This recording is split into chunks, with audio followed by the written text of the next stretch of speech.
बिस्मिल्लाहिर्रहमानिर्रहीम। मारूर रशीद अर्ज़ कर रहा हूँ, अस्सलामु अलैकुम वरहमतुल्लाहि वबरकातुहू। क्या पख्तूनख्वा की तारीख़ के सबसे मकबूल वज़ीर आला सुहेल आफरीदी की ज़िंदगी ख़तरे में है? बलूचिस्तान में लेवीज़ में हड़ताल कर दी है। 95% इलाका लेवीज़ के पास है। कोयटा शहर और उसका सिर्फ नवा जो है वहाँ पुलिस मौजूद है। ये एक बड़ी अजीब व गरीब कहानी है जो इस मुल्क में करप्शन और बदइंतज़ामी और सहूलत पसंदी और फरसूदा अंदाज़ फ़िक्र को आश्कार करती है। उसकी कुछ तफसील आप सर्च करता हूँ, क्योंकि मेन स्ट्रीम मीडिया तो इस पर कुछ करेगा नहीं। मेन स्ट्रीम मीडिया जो है वो तो सरकारी मौक़िफ़ छापेगा, उसी पे इंहिसार करेगा, वही उनके अंदाता हैं। मलाला यूसुफ़ज़ई ने अपनी ख़ुद नविश्त में कुछ इंकशाफात किए हैं जो बहुत चौंका देने वाले हैं, और वो ऐसे हैं कि यकीन ही नहीं आता। बलूचिस्तान में 18 सिंधी मज़दूर अगवा हुए हैं, और ये पहला वाक़या है कि वरना तो निशाना तो पंजाबी थे, ज़ाहिर है पंजाबी मातूब हैं, और मातूब होने की एक वजह ये भी है, उन खामियां भी होंगी पंजाबियों के मिजाज में, लेकिन ये है कि एक वजह ये भी है कि यहाँ सिंधी, बलोच, पश्तून, कोहिस्तानी, चतराली जो भी आएँ उन्हें खुले हाथों से उनका खैर मक़दम किया जाता है। और पंजाब के ये कैपिटल में तो आबादी उनकी जो है मेरे ख़्याल मेजॉरिटी में है इस्लामाबाद में पश्तूनों की, और पिंडी में कुछ 10-20 साल में मेजॉरिटी में वो हो जाएंगे, और लाहौर में भी अगले 50 साल के बाद ये पश्तून मेजॉरिटी का शहर होगा। तो इसलिए पंजाबी जो हैं वो वाजिबुल क़त्ल हैं बाद लोगों के नज़दीक, इंतहा पसंदों के नज़दीक यानी। तो एक सवाल ये है कि साद रिज़वी और उनका भाई कहाँ हैं? ये मुतज़ाद दावे किए जा रहे हैं, और कुछ लोग कह रहे हैं उनको कत्ल कर दिया गया, और कुछ लोग कह रहे हैं कि वो छुपे हुए हैं, और मुझे तो ये दोनों बातें सही नहीं लगती हैं। तहरीक लब्बैक पे पाबंदी लगा दी गई है, लेकिन दहशत गर्दी एक्ट के तहत लगाई गई है, और माहिरीन कानून कहते हैं दहशत गर्दी एक्ट के तहत लगाई ही नहीं जा सकती, पॉलिटिकल पार्टीज़ एक्ट के तहत लगाई जा सकती है। और वो क्या करेंगे, दूसरे नाम से काम शुरू कर देंगे, या कोई अदालत का रुख करेंगे। अदालत कहाँ है वैसे अदालत में जाने का क्या फ़ायदा? अदालत में तो ये तमाम हुज्जत है, और यानी वो तो अब पीटीआई वाले भी सोच रहे हैं कि अदालतों का से को छोड़ें, असम्बलियाँ भी छोड़ें, और बस एजिटेशन ही करें। एजिटेशन के सिवा कोई रास्ता नहीं है। एजिटेशन कामयाब होता है नहीं होता है, बहरहाल सस्टेन्ड एजिटेशन तो कामयाब होता है। दो चीज़ें हैं हुकूमत की तब्दीली के लिए, या इस्टेब्लिशमेंट चाहती हो, इस्टेब्लिशमेंट तो ज़ाहिर नहीं चाहती, या सस्टेन्ड एजिटेशन हो जैसी 77 में थी। और अरशद शरीफ की बीवी की अहलिया ने मरहूम अरशद शरीफ शहीद कहना चाहिए, उनकी अहलिया ने बाद लर्जा देने वाले इंकशाफात किए हैं, और कुछ इंकशाफात सामने आते ही रहेंगे उसके हवाले से, इसलिए कि कातिल तो महफूज हैं। और कीनिया में भी हैं वो पुलिस अफसर, वहाँ की अदालत ने फैसला दिया कि पुलिस अफसर मुलव्वस थे, और यहाँ भी महफूज हैं, लेकिन कब तक महफूज रहेंगे? और अगर महफूज रहेंगे तो उन पर खुदा की लानत होगी। रोज़ हशर अल्लाह को क्या जवाब देंगे? इस दुनिया में भी लानत तो होगी, इसलिए कि ज़ालिम का अंजाम तो बहुत बुरा होता है। मुशर्रफ का अंजाम क्या हुआ था? लोगों को वो तफसीलात अगर बताई जाएँ तो लोग जो हैं गुंग हो जाएंगे। और बाकियों का क्या अंजाम हुआ था? भुट्टो का क्या अंजाम हुआ था? भुट्टो के ज़ालिम और कातिल होने में कोई शुबा नहीं, जिनको शुबा है उनको होगा। हमने तो उस पर बड़ी तहकीक की है। और लीमा खान साहिबा ने कुछ इंकशाफ किया, अफसोस कि कल मुझे उसका इल्म नहीं था, वो तो बात तो उन्होंने कल की थी। शहजाद अकबर साहब ने कहा था कि उनकी ज़िंदगी ख़तरे में है। इससे सिर्फ ये पता चलता है कि वो बाखबर आदमी हैं, और आप ज़ाहिर है हुकूमत में रहे हैं, और भी जो लोग हुकूमत में रहे हैं ज़ाहिर है बहुत से लोगों से रब्ता होता है, और जो लोग मोहताज होते हैं वो बहुत से टेलीफोन नंबर हासिल कर लेते हैं और रब्ते में रहते हैं, और ये व्हाट्सएप पे बात करना तो कोई मसला है ही नहीं। तो अल्लाह ताला इंसानों के लिए कोई दरवाज़ा हमेशा खुले रखता है, सारे दरवाजे कभी बंद नहीं होते। दरवाज़ा उस वक्त बंद होता है जब आपके जहन का, दिलो दिमाग का दरवाज़ा बंद हो जाए, जब आप उम्मीद खो देते हैं। कुरान मजीद कहता है कि वो लोगों जिन्होंने अपनी ज़िंदगियां ज़ाया कर दी, ज़ाये कर दी, फिर भी मेरी रहमत से मायूस न होना। आखिरी वक्त में भी कोई तौबा कर ले और उम्मीद का दामन थाम ले तो वो कामयाब हो सकता है। इस दुनिया में भी हो सकता है, दूसरी दुनिया में भी हो सकता है। मेरा जी चाहता है कभी मैं उन लोगों की कहानियाँ लिखूं जिन्होंने 60-70 बरस की उम्र में जद्दोजहद का आगाज़ किया मुकम्मल तबाही के बाद। और इन चीज़ों से आप लोगों को दिलचस्पी तो कोई है नहीं, आपको तो सनसनीखेज़ खबरें चाहिए। तो ज़ाहिर है हम एंटरटेनर तो बन नहीं सकते, कुछ लोग तो एंटरटेनर बन ही गए हैं तो या गाली बकते हैं। हम लोग तो ये नहीं कर सकते, चाहे कोई देखता है नहीं देखता, कम लोग देखते हैं ज़्यादा देखते हैं। वैसे तो बहुत लोग देख रहे थे, 4.25 लाख लोग देख रहे थे, लेकिन ये कि वो अब ना डिमोनेटाइज हो गया, अब नए सिरे से इसको तामीर कर रहे हैं। सुहेल आफरीदी ने इसकी तस्दीक कर दी है कि उनकी ज़िंदगी ख़तरे में है। उन्होंने कहा जब मैं 4 सद्दा आ रहा था तो मुझसे कहा गया कि अगर आप 4 सद्दा जाएंगे, खैबर जाएंगे, करक जाएंगे, जिसका वो ऐलान कर चुके हैं, तो आप मारे जाएंगे। ये उनके अल्फाज है, मेरे नहीं, आप मारे जाएंगे। हाँ जी, और ये नहीं कहा उन्होंने कि तो आपकी ज़िंदगी को ख़तरा है, कहा आप मारे जाएंगे। अगर यही फ़िक्रा कहा गया है तो इसके तो मानी कुछ और भी निकल सकते हैं। बहरहाल उन्होंने कहा, DGISPR की तरफ इशारा किया और कहा कि उन्होंने कहा था कि मैं काबिल कबूल नहीं हूँ। तो लोगों से पूछा कि आप जलसा भरपूर था कि काबिल कबूल हूँ या नहीं हूँ, तो लोगों ने चीख चीख कर कहा आप हमें कबूल हैं, आप हमें कबूल। आपको पश्तो में भी तकरीर की, वो ज़ाहिर है वो तो मैं नहीं समझ सकता था, वो लाइव बाज आ रही थी सोशल मीडिया पे। तो उस वक्त तो जोश व खरोश इस इंतहा पे पहुँच गया कि कोई हद नहीं है। लोग एजिटेशन के लिए पख्तूनख्वा के तो तैयार हैं, बाकी पंजाब से ऑब्वियसली कम लोग जाएंगे, सिंध से बहुत मुश्किल है लोगों का आने को, कराची वाले भी आ सकते हैं, लेकिन ज़ाहिर है रुकावटें खड़ी कर दी जाती हैं और लोगों को रास्ते में रोक लिया जाता है, खंदकें खोद दी जाती हैं, सड़कें जो हैं वो खोद दी जाती हैं। तो लोग जो हैं उन्होंने कहा कि मुझ पर बड़ा दबाव है कि काल दो एहतजाज की। वो खान साहब भी तैयार हैं, वो भी तैयार हैं, और बीच में अफवाहें उड़ती रहती हैं वो चले जाएंगे अपना। और कहता कौन है? तारक फजल चौधरी। ज़रा अंदाज़ा लगाइए, इस्तेमाल प्रॉपर्टी डीलर जो मुंतखब हुआ ही नहीं है और वज़ीर भी बन गया, मैंने भी बन गया, वज़ीर भी बन गया। बहुत अजीब निज़ाम है। निज़ाम क्या है? अजीब बदनज़मी है। अखबार जैसा मैंने आपसे अर्ज़ किया था, तकरीरें बहुत जोश व जज्बे से की गई और कुछ तो गैर मोहतात भी थे। मौत का हमें कोई खौफ नहीं, हम फैसला करके रहेंगे। जलसे में नौजवानों की तादाद ज़्यादा थी और ज़ाहिर है वज़ीर अल्लाह से बड़ी तवक्कुआत हैं। जिरगा भी हुआ।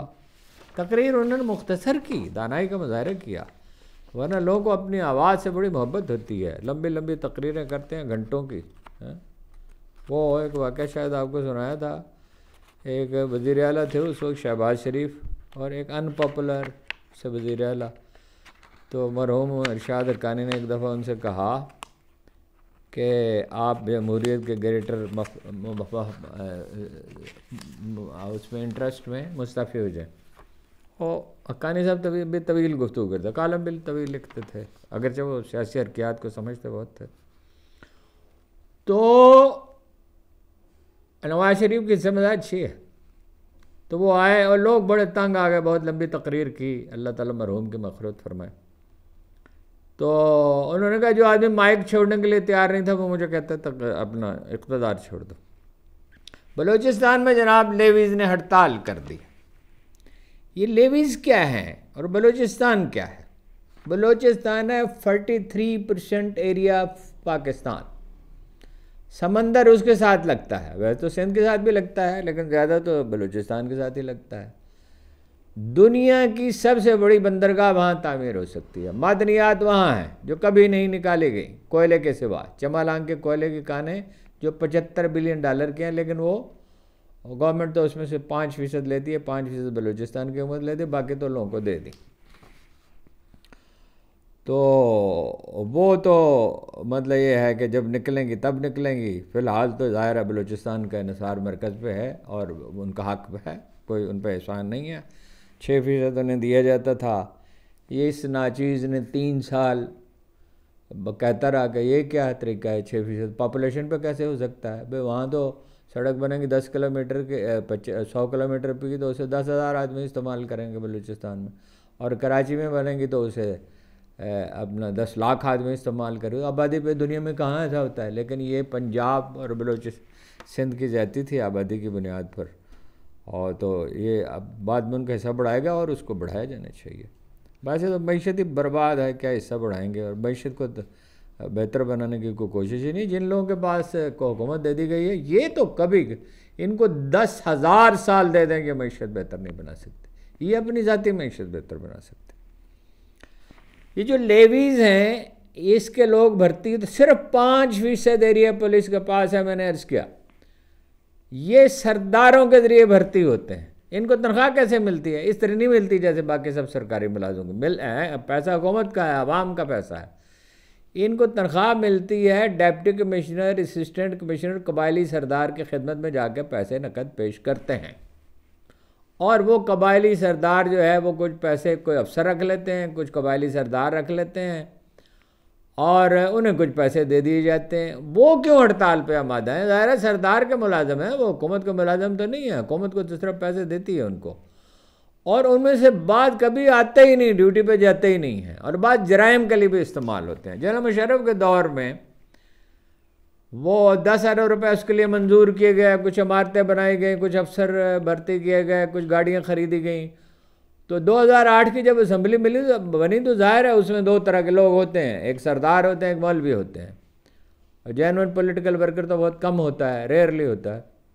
तो उन्होंने उसको मनसूख कर दिया। वो गाड़ियाँ बाद में लाहौर में देखी गई, कराची में देखी गई, इधर उधर देखी गई, और वो सारा किस्सा ख़त्म हो गया। डॉक्टर अब्दुल मालिक साहब की खिदमत में मैं हाजिर हुआ, कोटा जाना हुआ, तो उन्होंने कहा बतदरीज हम कर लेंगे। लेकिन वो ऐसा ही वादा था जैसा कि सियासतदान किया करते, 1 इंच ज़मीन भी वो उसमें इजाफा नहीं हुआ जो था।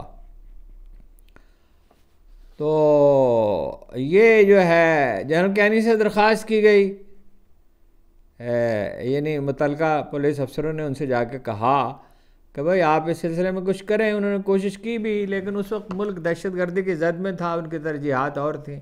उनसे ये भी दरख्वास्त की गई कि जनरल साहब उनको कर्ज ही ले दें, सूबाई हुकूमत फंड्स नहीं देगी, बैंकों से ही ले दें, और किसी तरह इसको जारी रखें। लेकिन इस सिलसिले में उन्होंने कोताही की, कुछ नहीं किया। हालांकि ये बहुत अहम मसला था, सूबे में ये हालत न होती, अगरचे ये वाहिद फैक्टर तो नहीं है, मगर बहरहाल सरदारों को आपने आदमी दिए हुए हैं सैकड़ों, हर सरदार को या दर्जनों, और वो पैसे लेता है और वो पैसे खा जाता है। बलोच सरदारों से आपके, बलोच हों या सिंध के हों या पंजाब के हों जागीरदार, इनसे या पख्तूनख्वा के, उनसे आप क्या तवक्को रखते हैं? इन लेवीज़ के ये जो लोग थे इनमें से किसी को फारग नहीं करना था, हालांकि अनपढ़ हैं।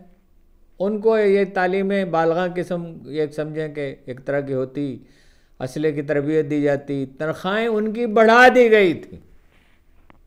लेकिन जो मुफ्त की तनख्वाह क्या आती है उनको, जैसे सिंध में जो स्कूल टीचर हैं उनसे बहुत से कभी दफ्तरों में गए नहीं, किताब इबारत नहीं पढ़ सकते। ये जो वर्क मेरे सामने लिखा हुआ है इसको नहीं पढ़ सकते वो, और टीचर हैं, ये वज़ीर तालीम ने कहा था। लेकिन जरदारी साहब से आप क्या तवक्को रखते हैं? और जरदारी साहब क्या बेनज़ीर से जिनको तवक्को थी, या भुट्टो साहब से तवक्को थी कि वो तालीम को क्यों हम करेंगे जी? जागीरदार क्यों तालीम को हम करेगा? तालीम के लिए तो कोई बजट है नहीं, जो है वो ज़ाया होता है। मैं ऐसे वाइस चांसलर हजरात से मिला हूँ जो अपने मौजू पे कोई दस्तरस नहीं रखते। मैं पॉलिटिकल साइंस के टीचर से मिला हूँ जो यूनिवर्सिटियों में PhD उन्होंने किया हुआ, मगर पॉलिटिकल साइंस की ABC भी नहीं समझते, और बहुत आपको मलाल होता है। बाद लोग तो गुफ्तगू के काबिल भी नहीं है। एक वाइस चांसलर थे, उन्होंने तक खिताब फरमाया कि उसामा बिन लादेन वाला वाक़या हुआ ही नहीं है। उनसे कहा भाई हुआ है, उसकी सारी शहादतें मौजूद हैं। उन्होंने मुझे कहा आप मुझे जानते हैं, मेरे ख़ानदान को जानते हैं। मैंने कहा इल्म जो है वो नुत्फ़े में मुंतकिल होता है?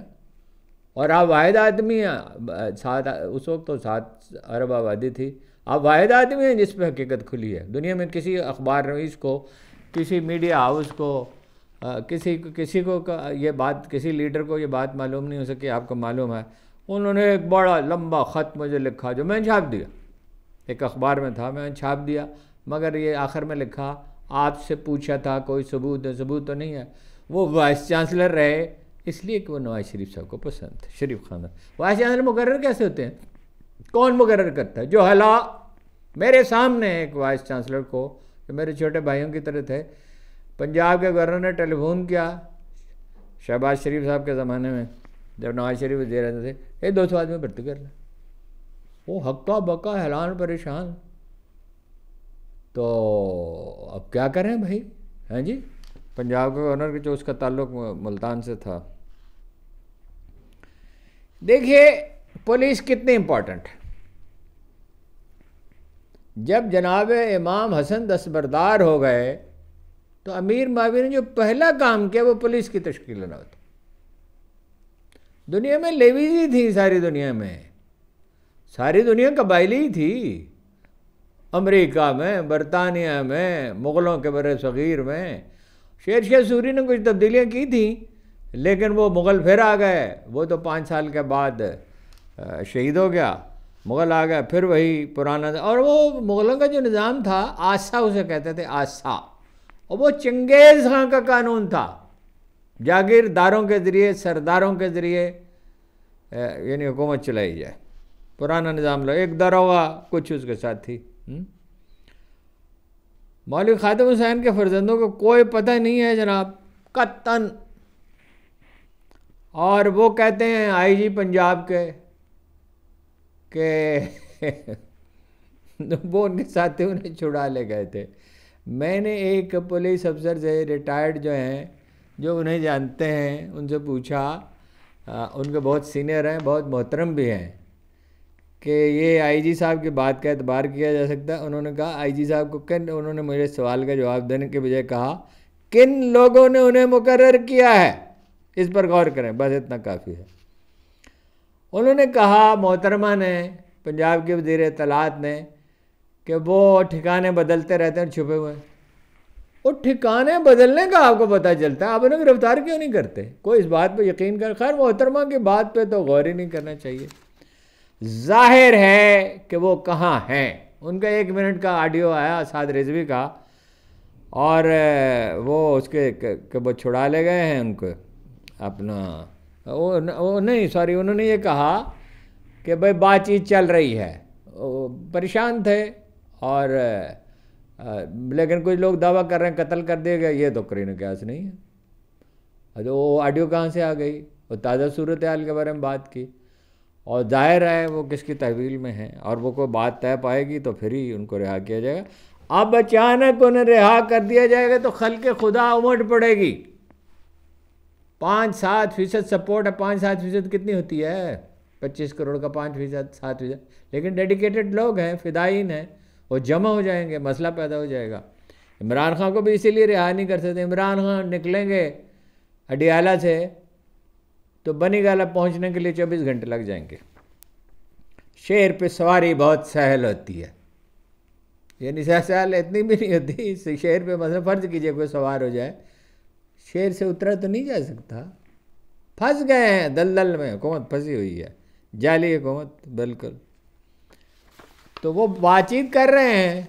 जब वो बातचीत कर रहे हैं तो छुपे हुए कैसे हैं? एक बात मैं और आपसे अर्ज़ करूँ, साद रिजवी को जितना मैं जानता हूँ, जितना मैंने समझने की कोशिश की है, वो वक्ती मसाले ज़रूर कर लेंगे।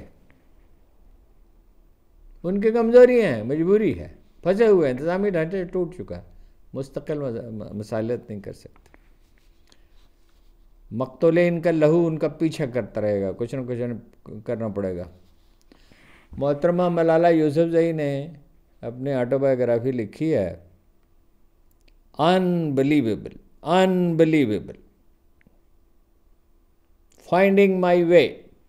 वो रास्ता उन्होंने नहीं ढूंढा है, वो रास्ता ढूंढा उनके वालिद गिरामी ने, जिनके बारे में उन्होंने बहुत सख्त अल्फाज लिखे हैं। अपने बाप से उन्होंने बगावत कर दी है। उन्होंने हर चीज़ से पहले बगावत कर रखी। देखिए, जो उनका कत्ल की कोशिश थी उनकी और दूसरी बच्चियों की, वो तो नहायत अलमनाक वक्त, बदतरीन जुल्म था बेगुनाहों को कत्ल करना। वो जो भी राय रखें, मुस्लिम माशरे, जब मुस्लिम माशरे थे तो उनमें शायर, बागी, मुलद, जिंदीक, हर तरह के लोग थे, वो तो जिंदा रहते थे। सबसे ज़्यादा टॉलरेंस वो यूरोप में तो टॉलरेंस उस वक्त नहीं थी, अब है। अमेरिका में तो नहीं थी, अब है। ऑस्ट्रेलिया में तो नहीं थी, अब है। टॉलरेंस तो मुस्लिम माशरे में तो यहूदी कहाँ फलते फूलते थे, ईसाई कहाँ फलते फूलते थे। तो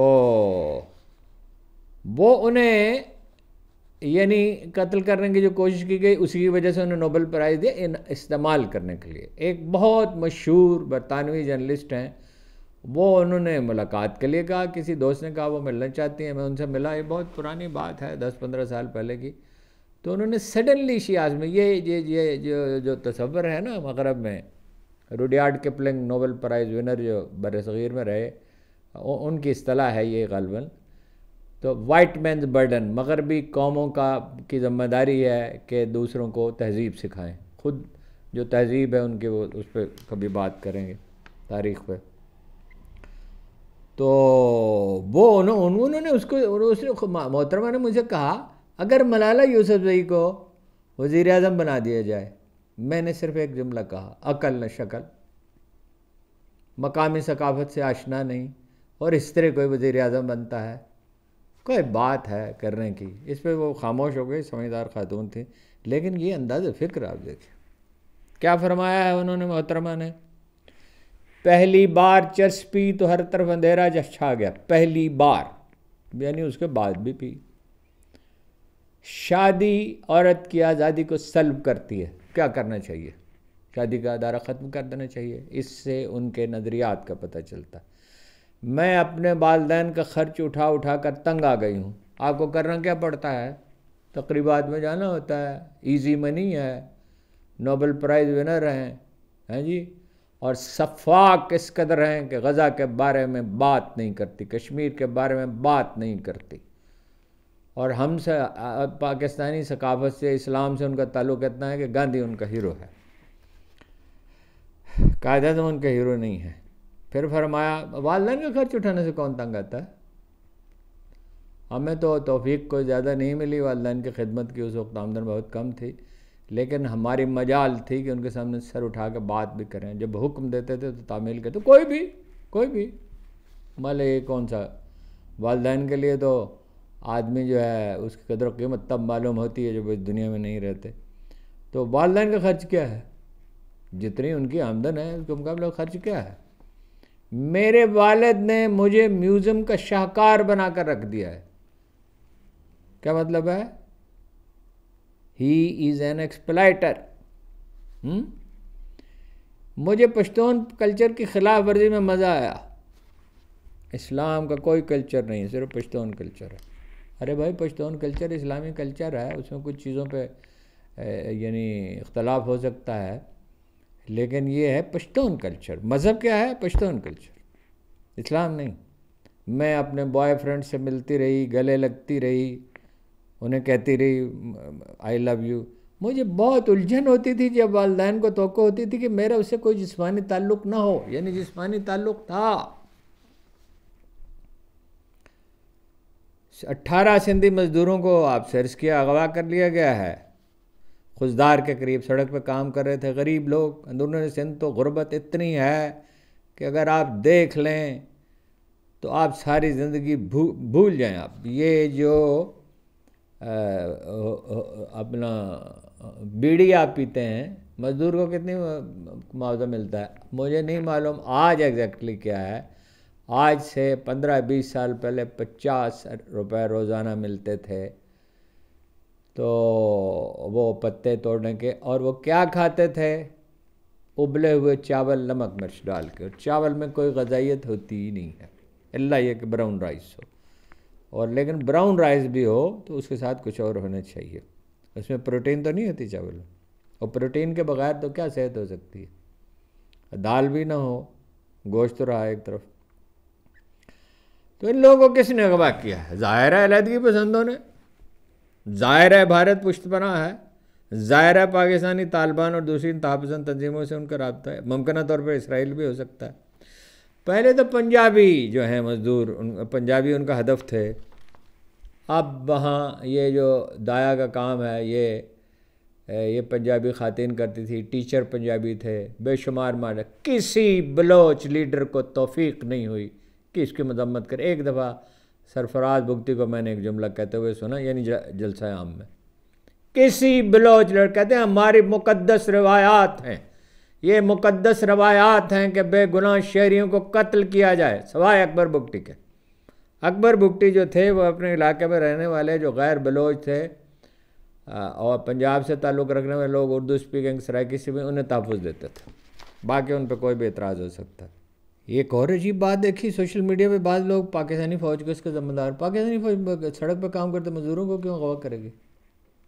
हैं, बस एक नफ़रत है, फैलाते चले जाओ, फैलाते चले जाओ। भाई आपको इख्तलाफ इस पर है ना कि वो सियासत में फ़ौजी क़यादत हिस्सा न ले, तो वो ठीक है, उसे कहें, शिद्दत से कहें, बार बार कहें, मुख्तलिफ तरीक़ों से कहें। मैं फ़ौजी क्यों नहीं अगवा करेंगे सड़क पर काम करते मज़दूरों को और सिंधी मज़दूरों को, जिनमें बात बलोच भी हो सकते हैं, इसलिए कि सिंध में बलोचों की तादाद बहुत ज़्यादा है। कश्मीरी और बलोच हमेशा हिजरत, और शुमाली इलाकों के लोग हमेशा हिजरत करते रहते हैं, ज़ाहिर है करते हैं, तब सारी इंसानी तारीख़ में ऐसा होता है। हंगू में जनाब एक पुलिस चौकी पर हमला किया गया, गुलमीना चेक पोस्ट पे, पै दर पे धमाके हुए, एक कमरा मुकम्मल तौर पर तबाह हुआ। उस वक्त तो कोई जानी नुकसान नहीं हुआ, हत्ता कि चेक पोस्ट के बाहर खड़ी वैन भी महफूज रही। लेकिन पुलिस मौका पर पहुंची, एसपी ऑपरेशन असद ज़ुबैर तहकीकात की निगरानी कर रहे थे, उनकी गाड़ी को निशाना बनाया गया। पहले तो इत्तला ये थी कि ज़ख्मी हो गए, अब इत्तला ये है कि वो और उनके दो साथी शहीद हो गए, अस्पताल ले जाए गए। तहरीक लब्बैक पे पाबंदी लगा दी गई है इंसदाद दहशतगर्दी एक्ट के तहत। ये गैर कानूनी है, अगर कोई अदालत हो तो इस पाबंदी को, क्योंकि दहशतगर्दी एक्ट के तहत नहीं, पॉलिटिकल पार्टीज एक्ट के तहत पाबंदी लग सकती है। अब वो उनके जो सालस हैं बीच में, मुफ्ती मुनीबर रहमान, ये दूसरे लोग, अब वो कुछ कर दिखाएँ तो कर दिखाएँ, उनको बहरहाल कुचल देने का फैसला किया गया। कैसे कुचल सकते हैं? जब खल्क़े खुदा किसी के साथ होती है तो कैसे कुचल सकते हैं? वो दूसरे नाम से लश्कर तैयबा वाले काम कर रहे हैं ना, दूसरे नाम से इंटरनेशनल प्रेशर था, तो ना सिर्फ काम कर रहे हैं बल्कि ये जहाँ कहीं ज़लज़ला आता है, सैलाब आता है, कोई मुसीबत आती है, तो जो लोग सबसे ज़्यादा सरगर्म होते हैं इसमें उनके लोग होते हैं, दूसरे नाम से आ सकती है।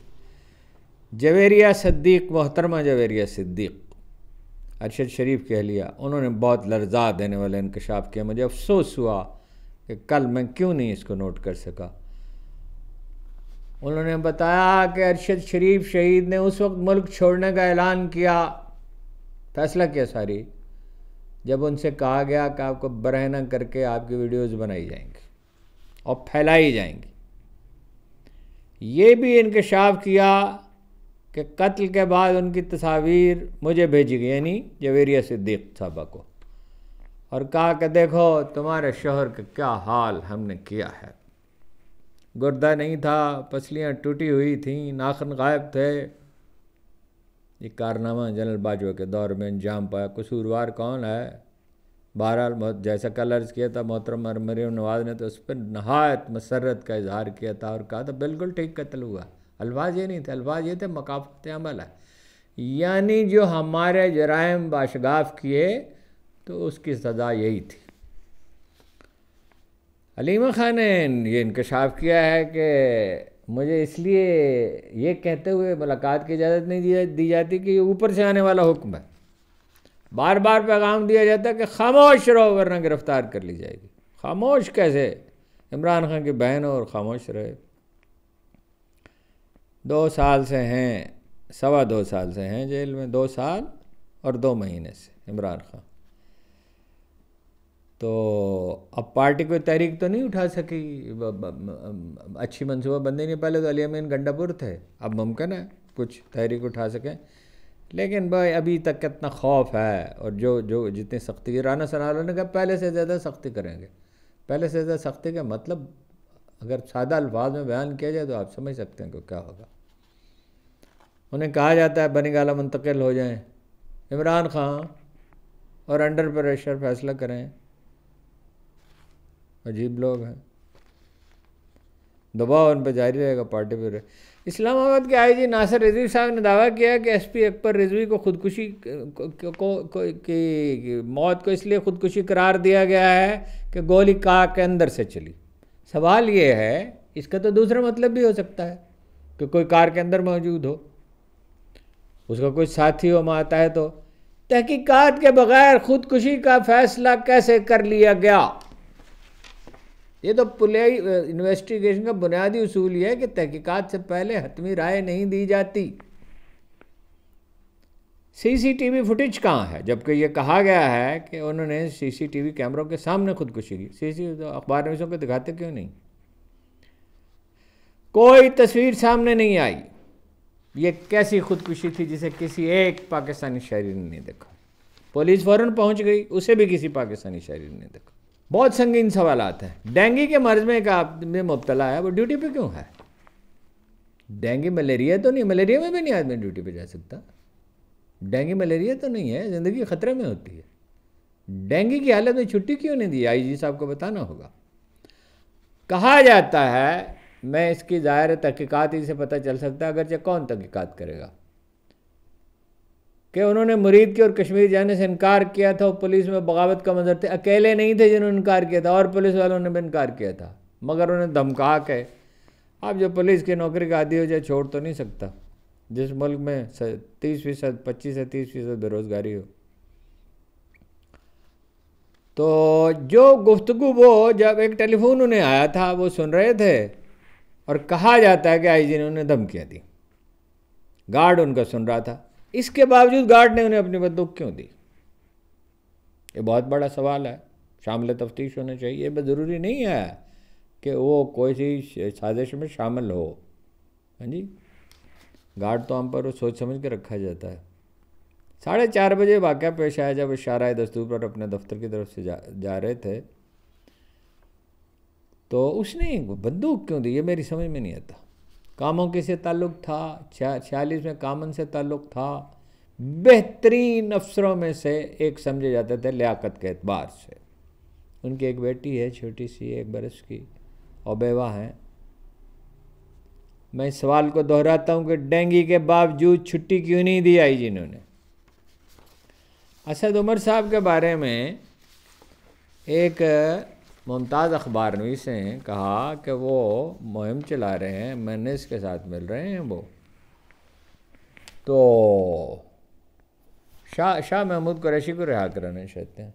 वो ख़बर मैंने कल आपको दी थी कि ये अपने हवाले से नहीं दी थी, उनका नाम लेकर दी थी, और ये कहा था कि वो अपना मौक़िफ़ देंगे तो वो मैं वजाहत कर दूंगा। सुबह सवेरे उनका टेलीफोन आया, मगर मैंने कहा कि मैं तो बहुत जल्दी का उठा हुआ हूँ और इस वक्त तो बात नहीं हो सकती। मेरा ख्याल था लंबी बात करेंगे, पुराने ताल्लुक़ है उनसे, तो शाम में फ़ोन कीजिएगा। तो शाम में उन्होंने कोई इस तरह की बात का बुरा नहीं बनाते हो। शाम में उन्होंने फ़ोन किया और कहा, मैंने कहा था शायद बैरून मुल्क है, मैं ट्राई करता रहा हूँ मिले नहीं। उन्होंने कहा मैं बैरून मुल्क नहीं था, मैं शुमाली दूर दराज इलाकों में था अपने अहलिया के साथ। और फिर उन्होंने मुझसे कहा कि भाई 4 मुकदमे थे, उसमें शाह महमूद थे, उनके साहबजादे थे, एक और साहब का भी नाम लिया मैं भूल चुका हूँ, उन सब को उसमें बरी कर दिया गया। मुझे क्यों नहीं किया गया? अगर मैं कोई साजिश कर रहा था, मुझे क्यों नहीं किया गया? और मुझ पे बैरून मुल्क जाने पे पाबंदी है, तो ये मैं साजिश कर रहा हूँ इसलिए मुझ पे पाबंदी है। अलबत्ता उन्होंने कहा मामला बस इतना है कि लाहौर में एक MNA साहब हैं चनियोट्स के, उन्होंने मुझे खाने के लिए कहा, तो मैं वहाँ गया तो उसमें कुछ MNA और भी थे और कुछ MP थे। वहाँ किसी ने ये बात कही, किसी और ने, कि शाह महमूद को रिहा किया जाए तो शाह महमूद जो हैं वो मसालत के लिए कोशिश कर सकते हैं। तो वो कहते हैं मैंने कहा कि शाह महमूद की बात क्यों मानेंगे इमरान खान? मैं एक बात आपको ज़िम्मेदारी के साथ कहता हूँ, ज़रिया नहीं बता सकता, क्योंकि मैं मुझसे उसने बात लिया था। मुल्क का नहायत मोहतरम आदमी है, 30 बरस से मेरे उसके मरासिम हैं, कभी मैंने उसे झूठ बोलते नहीं सुना। उसका कहना है कि इमरान खान शाह महमूद पर एतमाद नहीं रखते। अब वो जेल में तो हैं, अब लोग मुझे कहते हैं कि अब तो आपको ये बात नहीं कहनी चाहिए, जो बात सच्ची है वो कही जाएगी। इसलिए नहीं कि कोई आदमी जेल में है तो क्या, वो जाहिर है उनके हक़ में फ़ैसले हो रहे हैं और वो उस तरह की जेल नहीं काट रहे जैसे इमरान खान काट रहे हैं। एक दफ़ा उन्होंने ऐलान किया था, आपको याद है तहरीक इंसाफ का परचम अब मेरे हाथ में है। उनके हाथ में तहरीक इंसाफ का परचम नहीं है, किसी के भी हाथ में नहीं है सिवाय इमरान खान के। इस मुल्क में पार्टियां नहीं होती हैं, इस मुल्क में लीडर होते हैं। 1 नवंबर को असद उमर साहब ने कहा कि वो आएंगे इस्लामाबाद और अज़राए करम मेरे पास तशरीफ़ लाएंगे और तफसील के साथ उनसे गुफ्तगू होगी। तो क्या किस्सा है, उनका मौक़िफ़ क्या है, तो ये उनसे पूछेंगे, फिर आपकी खिदमत में अर्ज़ करेंगे। आपका बहुत बहुत शुक्रिया।